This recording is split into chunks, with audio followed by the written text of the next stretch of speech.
আসসালামু আলাইকুম। বিডি আড্ডার পক্ষ থেকে আমি রকি আছি আপনাদের সাথে। এই মুহূর্তে যারা আমার এই ভিডিওটি দেখছেন সবাইকে জানাচ্ছি আন্তরিক শুভেচ্ছা এবং অভিনন্দন। গতকাল রাত থেকে আপনারা জানেন বিসিবির একজন ডিরেক্টর মোহাম্মদ নাজমুল হোসেন, তো তার কিছু কথা নিয়ে সোশ্যাল মিডিয়ায় গতকাল রাত থেকে দেখতেছে যে বিভিন্ন ট্রল করা হচ্ছে, বা একজন কন্টেন্ট ক্রিয়েটর বা স্পোর্ট জার্নালিস্ট যারা আছেন তারা এটাকে আসলে এমন ভাবে উপস্থাপন করতেছেন বা এমন ভাবে জিনিসটা হাইলাইট করতেছেন, মানে এক কথা আপনি ক্রিকেটার এবং বিসিবি পরিচালক, মানে তাদের এই দুজনের ভিতরে আমি মনে করি সম্পর্কটাকে আরো বেশি খারাপ করে দিচ্ছেন কিছু স্পোর্ট জার্নালিস্ট।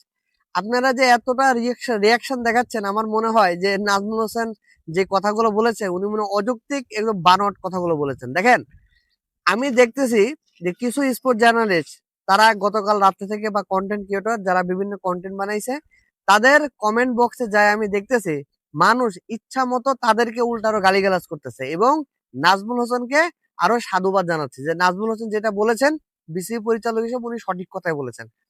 প্রায় 80% লোক, তাদের প্রত্যেকটা কমেন্ট বক্স কিন্তু আমি পড়ছি, তো কমেন্ট বক্সে 80% লোক কিন্তু এই কথাটাই বলতেছে যে নাজমুল হোসেন যে কথাটা বলেছেন বিসিবি পরিচালক কালকে, এটা আসলে উনার কথা না, আমাদের যারা ক্রিকেট প্রেমী আছি বাংলাদেশের প্রত্যেকটা মানুষের এই কথাগুলোই উনি উনার মুখ দিয়ে বলেছেন।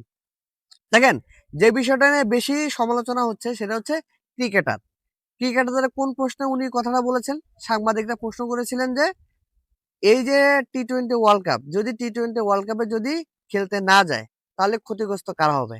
তা উনি এটাকে উত্তর দিয়েছিলেন কি যে ক্রিকেটাররা ক্ষতিগ্রস্ত হবে আর্থিকভাবে, উনি উনার যুক্তি দেখিয়েছেন, কিন্তু বোর্ডের কোনো ক্ষতি হবে না। তা এইখানে এই কথাটা নিয়ে যে বিভিন্ন মানুষ বিভিন্ন ভাবে ট্রল করতেছে, আমি তো দেখলাম যে উনি তো ঠিক কথাই বলছে, ক্রিকেটারদের ক্ষতি হবে, কারণ ক্রিকেটাররা ম্যাচ ফি পাবে না, উনি উনার যুক্তিতে যেটা বলেছেন ম্যাচ ফি পাবে না, বা কেউ ম্যান অফ দ্য ম্যাচ হলে যে পুরস্কারটা পায় সেটা পাবে না, ক্রিকেটাররা ক্ষতিগ্রস্ত হবে, বোর্ডের কিছুই হবে না। এরপরে আসেন আরেকটা কথা বলছে যে যদি ক্রিকেটাররা যদি খেলতে না পারে টি-20 ওয়ার্ল্ড কাপ, তাহলে এই তাদের যে ক্ষতিটা হবে আর্থিকভাবে এই ক্ষতিপূরণটা কি বিসিবি দেবে কিনা। তো এটা নিয়ে উনি উনি বলেছেন যে এটা আসলে প্রশ্নটা করার তো অনর্থক, আমরা যে এত কোটি কোটি টাকা তাদের পিছনে খরচ করি, ওনারা যে যে কোনো একটা সিরিজে বা আইসিসির কোনো ইভেন্টে যায় যে ওনারা খারাপ করে বা আমাদেরকে কোনো একটা ট্রফি আজ পর্যন্ত জিতাইতে পারে নাই, তো সেজন্য তো আমরা আসলে তাদের কাছ থেকে কোনো টাকা পয়সা ফেরত চাই না। তো এই কথাটা নিয়ে বেশি সমালোচনা হয়েছে। দেখেন, উনি কিন্তু কথা কিন্তু একদম ইলিগাল কিছু বলে নাই আমার মতে।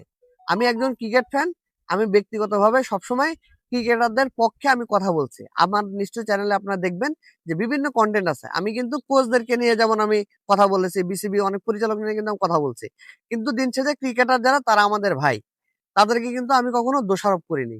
কিন্তু এই যে ক্রিকেটারদের সাথে সম্পর্ক খারাপ করতেছে কিছু মিডিয়ার লোক, উনি যে কথাটা বলেছেন যে ক্রিকেটারদের পিছনে যে আমরা যে লক্ষ লক্ষ টাকা তাদেরকে বেতন দিচ্ছি, তাদের বিভিন্ন সুযোগ সুবিধা দিচ্ছি, ফ্যাসিলিটি দিচ্ছি, তো তারা তো আমাদেরকে কোনো একটা ট্রফি জিতাইতে পারে না।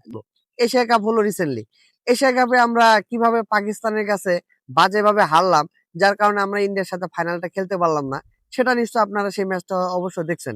যে এই ম্যাচে এখানে আপনি কাকে দায় দিবেন? ক্রিকেটাররা ভালো মতো পারফর্ম করলে তো আমরা ভাই এশিয়া কাপে ইন্ডিয়ার সাথে ফাইনাল খেলতে পারতাম, তো সেখানে আমরা ম্যাচ হেরে আসলাম।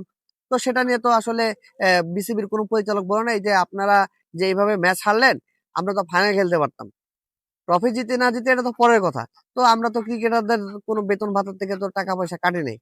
তো কথা তো ভাই উনি লজিক্যালি বলছে, উনি তো ইলজিক্যাল কথা বলে নাই যে আমরা ক্রিকেটারদের পিছনে যে এত কোটি কোটি টাকা খরচ করতেছি, তারা যে ম্যাচ হেরে আসতেছে বা একটা টুর্নামেন্ট হেরে আসতেছে, বাজেভাবে হেরে আসতেছে, লাস্ট 2 বছর দেখেন ক্রিকেটারদের পারফরমেন্স কি, আপনারা ভাই বুঝতে পারবেন, যারা ক্রিকেট খেলা দেখেন তারা নিশ্চয় জানেন। তো এত পারফরমেন্স খারাপ করার পরেও আমরা তো ক্রিকেটারদের সাথে কোনো এই টাকা পয়সা রিলেটেড তো কোনো ইনজাস্টিস তো করতেছে না, তাদের পাওনা টাকা, তাদের স্যালারি, তাদের চুক্তিবদ্ধ ক্রিকেটার, তাদের সব ফ্যাসিলিটি কিন্তু বিসিবি একদম সুন্দর মতোই কিন্তু দিচ্ছেন। দেখেন, এই কথাটা কিন্তু আমি মনে করি যে হ্যাঁ যুক্তি আছে, যে ক্রিকেটারদের তো আর্থিকভাবে তো বিসিবি তো কখনো তাদেরকে কমতে রাখে নাই, কিন্তু তাহলে ক্রিকেটাররা খারাপ পারফরমেন্স করতেছে তার জন্য তো কখনো ক্রিকেটারদের তো ভাই টাকা পয়সা তো পরে থাক, আমি তো দেখতেছি ভাই আমাদের বাংলাদেশের ক্রিকেটাররা আলহামদুলিল্লাহ তাদের উপরে কোনো ব্যক্তিগতভাবে কোনো দর্শকও কিন্তু কোনো অ্যাটাক করে কথা বলে না, বা কোনো দর্শক কিন্তু আপনি দেখবেন যে বাংলাদেশ ম্যাচ হেরে আসছে, টুর্নামেন্ট হেরে আসছে, আপনার দেখেন কোনো ক্রিকেটারদের বাড়িঘরে কি হামলা হয়েছে, কোনো বাড়িঘর ভাঙচুর হয়েছে? কিন্তু আমাদের প্রতিবেশী দেশ ভারত, তাদের যে ক্যাপ্টেন ছিল এর আগে মহেন্দ্র সিং ধোনি, ধোনির বাড়িঘরের উপরে হামলা হয়েছে, আমরা দেখছি না? তাদের আপনার কি বলে এটাকে পুতুল বানিয়ে, তাদের চেহারার মতো পুতুল বানিয়ে ভারতের দর্শক যারা আছে তারা কিন্তু এটা পুরাইছে, ওই যে অস্ট্রেলিয়ার সাথে যখন ম্যাচটা হেরে গেল ওয়ার্ল্ড কাপে। তো এরকম ক্রিকেটারদের বাড়িঘর ভাঙচুরি, যে ক্রিকেটারদের বাড়িঘর পরে প্রশাসন দিয়ে আসলে ইয়ে করে রাখতে হয়, প্রোটেক্ট দিয়ে রাখতে হয়, তাদের জীবন এতটা হুমকির মুখে পড়ে যায়, তাদের দেশের দর্শকরা এরকম পরিমাণে গালমন্দ করে তাদেরকে। কিন্তু আমরা বাংলাদেশিরা, আমরা তো কখনো কোনো ক্রিকেটারদের বাড়ি ঘরে এভাবে হামলা করি নাই, বা তাদের এইভাবে তাদেরকে অপমান করি নাই, অপদস্থ করি নাই। আমরা তো কিছুই করি নাই, বিসিবি তো কোনো কিছুই করে না। তারপরেও মানে একটা মানে আপনাদের কিছু গুজব মিডিয়ার কাজ কি জানেন, মানে ক্রিকেটার যারা তারা একদম ভাই ফেরেস্তা, তাদের এগেনস্ট আসলে কিছু বলা যাবে না। শোনেন, মানুষ মাত্রই ভুল, আপনি ভুল করবেন, ত্রুটি করবেন, দোষ ত্রুটি মানুষেরই হয়। সেটা নিয়ে কথা বললে যদি আপনাদের এত গায়ে লাগে, তা আপনারা যে ক্রিকেটারদেরকে নিয়ে যখন একটু খারাপ পারফরমেন্স করে, তখন তো আপনারা এইসব মিডিয়ার লোকজন এসে দেখি যে ক্রিকেটারদেরকে ইচ্ছা মতো পচায় ফেলে, কই তখন তো কিছু বলেন না। তখন এটা নিয়ে তো বলি না যে তাহলে আপনারা যে স্পোর্ট জার্নালিজম করতেছেন আপনারা পদত্যাগ করেন, আপনারা আমাদের ক্রিকেটারকে নিয়ে এত বাজে বাজে কথা কেন বলেন। কিছুদিন আগেও তো দেখছি নাজমুল হোসেন শান্তকে নিয়ে যে যার মতো যত ক্রীড়া সাংবাদিক দেখছি ইচ্ছা মতো ট্রল করছেন। আবার এখন নাজমুল হোসেন শান্ত বিপিএল এ ভালো পারফরমেন্স করতেছে, এখন আবার আপনারাই বলতেছেন যে টি-20 ওয়ার্ল্ড কাপে নাজমুল হোসেন শান্তকে নেওয়া উচিত ছিল, উনি যে ফর্মে আছেন। তাহলে আপনারা ওই দিকেও থাকেন, এই দিকেও থাকেন। এই যে কিছু সাংবাদিক আছে, ঠিক আছে, তাদের কাজ হচ্ছে আমার দুমুখো সাপ, তারা এইদিকেও থাকে ওইদিকেও থাকে। তারা একটা ক্রিকেটারের ক্যারিয়ার পর্যন্ত মনে করেন এমন ভাবে প্রচার করে যে একটা ক্রিকেটারের ক্যারিয়ারই ভাই ধ্বংস করে দেয়। এই যে কিছু গুজব মিডিয়ার লোকজন আছেন, আবার এরাই আবার এখন নাজমুল হোসেনের পিছনে লাগছেন যে নাজমুল হোসেন কেন এই কথা বললো, কেন ক্রিকেটারদেরকে এরকম ভাবে কথা বললো, ইনসাল্ট করলো, ঠিক আছে, তার পদত্যাগ করতে হবে। আবার আমি সবচেয়ে বড় অবাক হয়ে গেলাম, কুয়াবের প্রেসিডেন্ট মোহাম্মদ মিঠুন, ক্রিকেটার, তো সে আমাদের ভাই, আমি তার প্রতি সম্মান রেখে বলতেছি যে আপনি যে এসে বললেন যে আমরা সব ধরনের খেলা থেকে আমরা নিজেদেরকে সরিয়ে নেব যদি নাজমুল হোসেন বিপিএল ম্যাচ শুরুর আগে যদি উনি পদত্যাগ করেন। আপনার এই কথাটা কি বলা কি যুক্তি হয়েছে মিঠুন ভাই? আপনি যে এই কথাটা এসে বললেন কালকে, যে ক্যামেরার সামনে এসে যে বললেন যে যদি উনি ইয়া না রিজাল্ট লেটার না করে বা উনি যদি পদত্যাগ না করে তাহলে আমরা সেক্ষেত্রে খেলায় অংশগ্রহণ করব না। আমি মনে করি যে আপনাদেরকে ভুল বুঝাইছে এই সমস্ত কিছু মিডিয়ার লোকজন, তারা আপনাদের মধ্যে এবং বিসিবির মধ্যে একটা গ্যালজাম পাকাইছে, বুঝতে পারছেন? এইটা হলো ঘটনা। নাজমুল হোসেনের পুরা ভিডিওটা আমি দেখেছি এবং প্রত্যেকটা কথা আমি মনোযোগ দিয়ে শুনছি।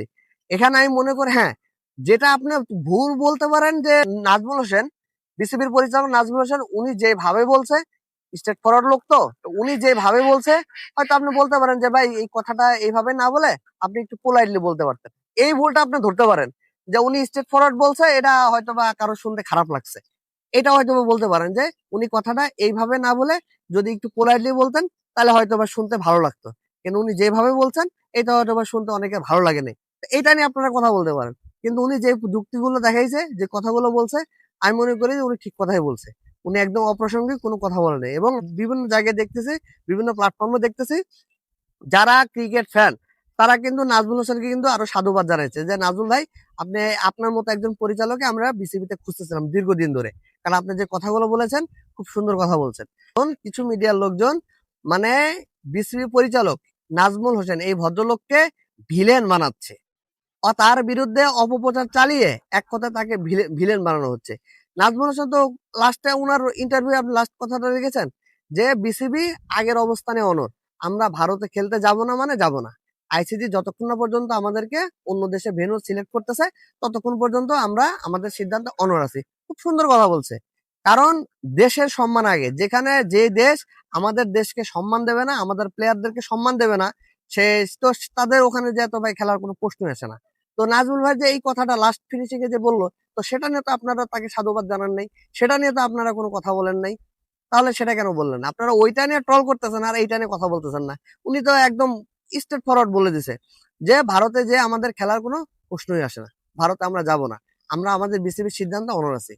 তো আমি মনে করি যে একটা মানুষের ভুল ত্রুটি ভাই প্রত্যেকটা মানুষের ভিতরে আছে, শুধু তার খারাপ জিনিসগুলো নিয়ে আপনারা ট্রল করবেন আর এটাকে এমন ভাবে হাইলাইট করবেন যে প্লেয়ারদের সাথে বিসিবির সাথে একটা মানে দ্বৈরাত্ম সম্পর্ক আপনারা সৃষ্টি করতেছেন। তো ভাই প্লিজ এগুলো বাদ দেন।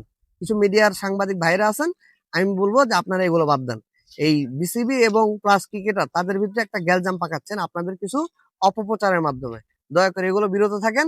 আমরা চাই বাংলাদেশের ক্রিকেটের উন্নত হোক। তো আমাদের প্রত্যেকের সবাই সবার জায়গা থেকে এটা নিয়ে ভাই কাজ করা উচিত এবং ক্রিকেটার এবং বাংলাদেশ বিসিবি প্রত্যেককে আমাদের সাপোর্ট দেওয়া উচিত। তো সবাই ভালো থাকবেন। বিডি ক্রিকেট আড্ডার পক্ষ থেকে আমি রকি আজকে বিদায় নিচ্ছি। আল্লাহ হাফেজ।